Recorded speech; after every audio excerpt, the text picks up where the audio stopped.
Thank you very much. Good evening, ladies and gentlemen. I'm delighted to see such a huge crowd. As Rafizi says, it really shows how very concerned Malaysians are about what's happening in the country. Now, the other day I was on a flight back from Australia on Mars, and I started talking to the steward, and he told me, and I said, how are things? Well, he gave me a list of things that were going on with Mars, the people who were being retrenched, people who are not being paid enough compensation. He talked about routes to Perth. We're not going to fly to Perth anymore directly. We're not going to fly to Adelaide anymore directly. All sorts of things happening to Mars. And it went through my mind, and I thought, this is exactly what's happening to the country. Mars was destroyed, a premier airline. We should be flying high, like Singapore Airlines. But we have been reduced to this basically by corruption. And this is exactly what is happening to the country. We are being destroyed by the massive corruption that we have had to face. And I remember saying to someone, I never really appreciated, and I'm sure it's the same for all of you, how very corrupt our leadership was. Did you know the extent of the corruption? I mean, we knew there was corruption, but my goodness me, I think most of us had no idea the extent to which the corruption goes. Now, what the AG did, and I will talk about that for a minute, in clearing the Prime Minister was most unusual, particularly in relation to the 2.6 billion investigation, because that investigation had not even been completed. So you can't clear anyone until the investigations are complete. I don't know if people realize this, but those investigations were not finished. MACC had not completed those investigations, and yet the AG couldn't wait to close the file. And he says there's no law prohibiting donations. Now, if you look at the definition of gratification under the corruption law, you will know that the second word that appears in the definition of gratification is donation. You can't run away from the corruption laws by saying it was merely a political donation. There was no one anticipated any rewards in giving that money. I find that hard to believe. Can you believe that? Yeah, you can't. And so what they've done is they have completely made the law look foolish. And that's really my objection to the way in which all those who have sworn to uphold the Constitution and the laws of this country are the ones who are undermining it the most.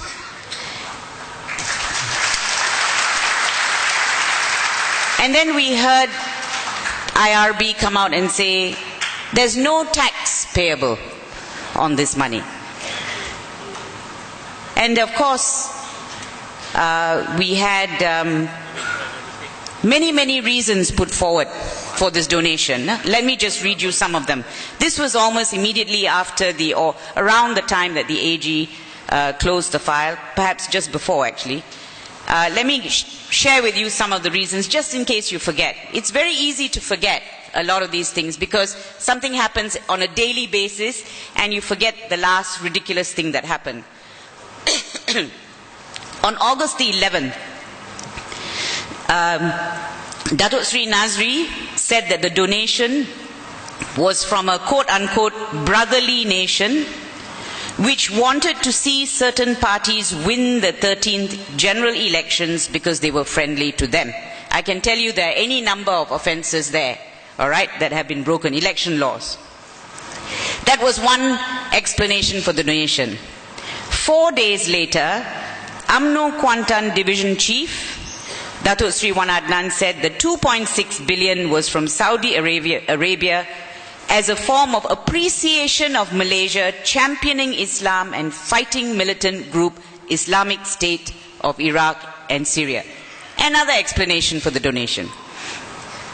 Then on August 22nd, the Transport Minister says, the donation came from their Muslim friends in the Middle East, and wait for this, to help UMNO fight DAP in the 14 general elections, as the party was funded by Jews.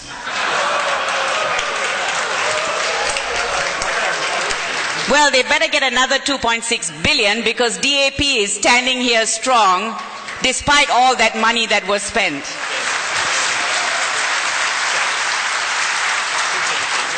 And then we have a few more. You probably remember them. That basically to help Barisan Nasional, and this came from the Deputy Prime Minister. He said he met the donors' representatives, and basically the funds was to help Barisan Nasional maintain Malaysia's status as a Sunni country, and so on and so forth. So all kinds of reasons and explanations given, all of them trying to actually be very helpful. But in fact, I mean, if you have friends like that, who needs enemies? They are complete nonsense that has been dished out to the people. Now, I remember reading a cartoon after this whole thing about nothing illegal about donation and so on.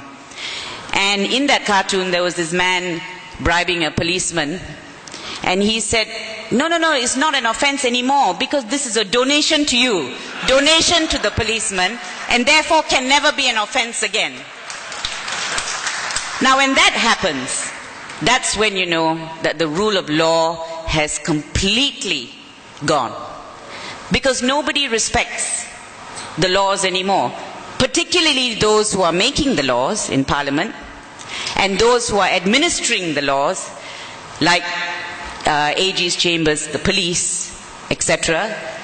They are actually the ones who are responsible for undermining the laws. They are not showing respect for the rule of law in this country. So I agree with Rafizi, of course. It's been going downhill for a long time. But don't ever forget what this looks like. What the utter undermining and erosion of the rule of law looks like. It looks like what's happening now today. And I want you to remember that, because we must never forget that this is what it looks like. This is what it feels like. This is what we are handing over to our children. And we must remember it, because we will recover. History shows that it can only go that far. It will recover, and when it recovers, we must make sure that we never allow this to happen to our country again. And I always ask myself, why is it? Now, one would imagine, with all these scandals blowing up all over the place, that at least during this period of time when we're saying 1 MDB, Tabung Haji, etc., on a daily basis, at least at this time, they would stop being corrupt. Unfortunately, they carry on, regardless, totally shameless. They carry on with their activities, they carry on doing what they like, and give us ridiculous explanations for the actions that they take. They don't care about how bad they look. They don't care about what people think of them. That's something I just can't understand. And they give us ridiculous explanations, which they know make them sound stupid. They don't care about that either. Look at the issue of the 1.5 million Bangladeshis who are coming into the country.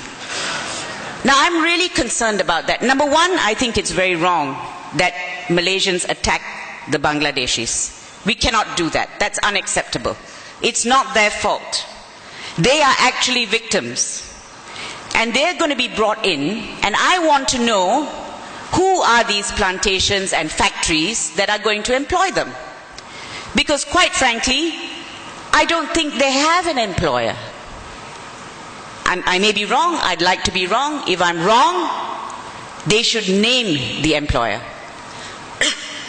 Because there are occasions when they have been brought in, they actually become victims of trafficking, and it's done because certain people can make a lot of money bringing in these people as workers to this country. So I'm very happy the Malaysian people are not keeping quiet. On a daily basis, we're asking questions. They're asking questions about these poor people who are going to be brought in to this country. And we must continue to do so. And I'll tell you what I found very odd. The one minister who should be saying something, who is the Minister of Human Resources, is silent. Silent about the workers, silent about who are their employers, silent about what's going on. But who is speaking a lot? Deputy Prime Minister, Minister of Youth and Sports, Minister in charge of Parliament, Azalina. What have they got to do with these people? I want to know from the Minister of Human Resources, why is this happening?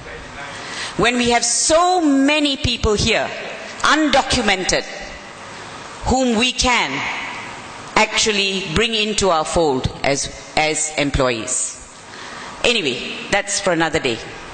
But the point I make is this, that despite these huge scandals that are hanging over us, none of our leaders think that it is important to restrain themselves and to ensure that they show discipline at a difficult time for the nation. Now,